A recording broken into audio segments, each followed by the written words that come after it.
Well folks, we've had to be patient, but we finally have the very first official images for the brand new season of Walking with Dinosaurs, coming later this year to the BBC and PBS and probably some other things around the world. Let's take a look at these first ever screenshots. First up, we have a trio of Albertosaurus, our late Cretaceous tyrannosaurid from Alberta in Canada. More on that in a little bit. I'm looking forward to seeing what looks like possible pack hunting and socializing behavior here between these Albertosauruses. There's actually a bone bed in central Alberta called the Dry Island Bone Bed, and that contained a whopping 26 Albertosaurus specimens.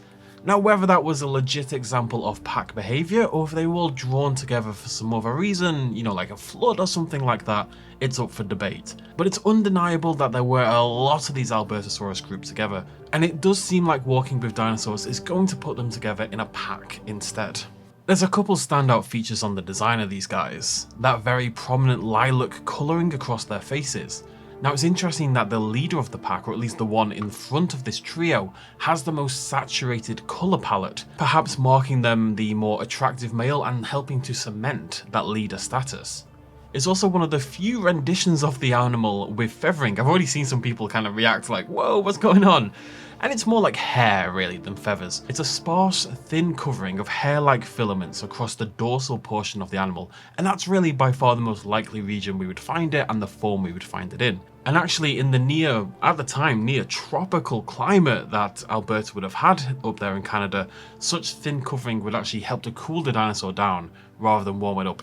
It's hard to appreciate the wider details though with such a zoomed out shot. Thankfully, our next image takes us in real close with one of the Albertosaurs. It looks like one of the back two based on the coloration. You can make out those thin filaments and that sort of paler colour, but the main thing that sticks out here is that A, it looks a lot better on the close-up in my opinion, and B, the exceptional work on the keratinous displays on the face. The bumps and nodules and the crest are all really nicely realised.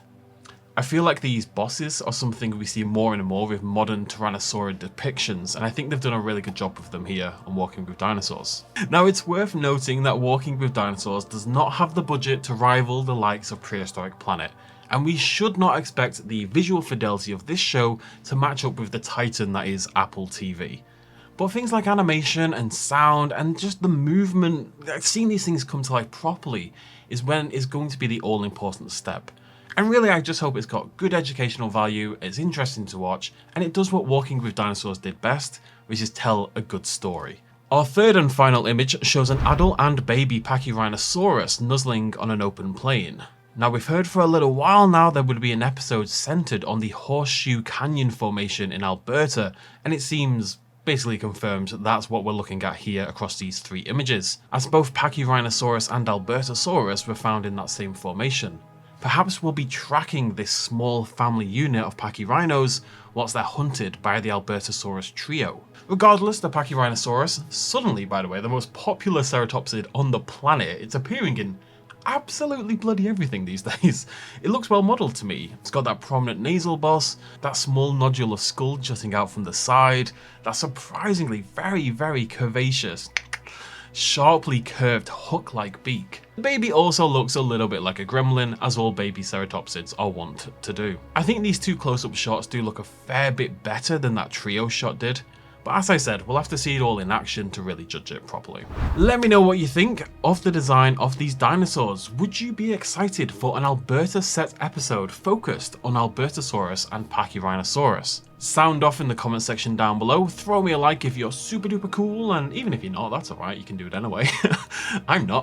Subscribe for more paleo media news on Walking with Dinosaurs and many more.